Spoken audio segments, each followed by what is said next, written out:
Hey Crestwood, happy Wednesday to you all. Hope you're doing well, and more importantly, hope you are staying warm during this incredibly cold spell that we are going through. My dogs were not happy that they did not get their walk this morning, but there was no way I was subjecting them and myself to those temperatures. So hope that you're staying warm and just mindful of the blessings God has given us that allows us to do that during this time.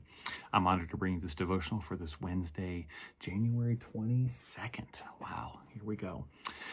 So the first tattoo that I ever got was after my sabbatical back in 2016. Some of y'all may be tired of hearing about this, but during that, I spent some time in Alaska and was able to do a flight seeing tour of the tallest mountain in North America, Denali. Was able to do a landing at the base camp of Denali of those who were getting ready to try to summit it, and just had this incredibly transcendent, truly mountaintop experience while I was there, and wanted to commemorate that by getting a tattoo of Denali, which I have, and which holds very special meaning for me. And so I read with great interest and a lot of frustration and even some anger. One of the executive orders passed down by our new president was to change Denali's name back to Mount McKinley. Denali is the Koyukon Athabascan name of the indigenous people in that area. It means the Great One. And the order wants to change it back to honor American President McKinley. And I struggle with that because names matter. And how we label people, how we label things matter. There's a reason that Denali is chosen for that name. And it's not because it's what we want it to be. It's a way to honor those who were there before us. That's true with a lot of things that are happening in our country right now, be it sports teams or those sorts of things. That's a greater issue, I think, when it comes to how we live out our faith. In what are we calling others in a way that honors them? That's certainly an issue now when we talk about the names that we call people who are in this country as immigrants, be they legal, illegal, documented, undocumented. That's true when we talk about the labels we use for people who are discovering their gender identity. What pronouns do we use? What do we call them? How do we treat them? The name is representative of something much greater and much deeper. And when we say, well, I'm going to call you what I want to call you because that's what's comfortable for me, then we're not honoring the humanity, the dignity of the other person or of the other thing. And so I'm trying to be mindful of that as I seek to live out the words that I preached this past Sunday.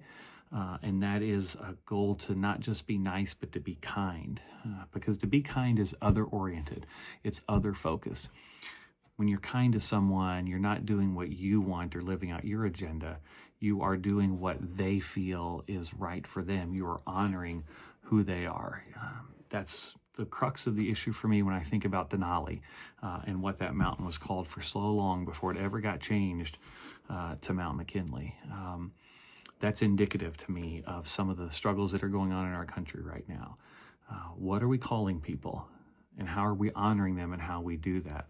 That came into play for me yesterday with the sermon that was delivered at the National Prayer Service, which spoke some harsh truths and called for grace and mercy. And the response from our president and some of our political leaders were to name call the person who preached that sermon. I have no problems with disagreement. I have no problems with having very different perspectives, but those can be done in ways that still honor the humanity of the other person and honor the dignity of the other person. And I feel like we've lost that. So my prayer for us as a country moving forward is that whatever decisions are made, and no political decision is going to be without consequence or going to be without disagreement. That's the nature of a democratic system. But we can do so in ways that still honors the image of God, the imago Dei, that exists in the other person. How do we make sure that we are still honoring the other person even when we disagree? I feel like that doesn't happen anymore. And I feel like that's what is tearing at the fabric of our society. We've stopped being kind to each other, especially those with whom we disagree. So my prayer today is that we simply seek to be kind, even in and especially in the midst of disagreement, that we be kind to each other while standing firm for what we believe, for living out the gospel over country, the gospel over party, the gospel over our own personal agendas. We are called to stand for that each and every day.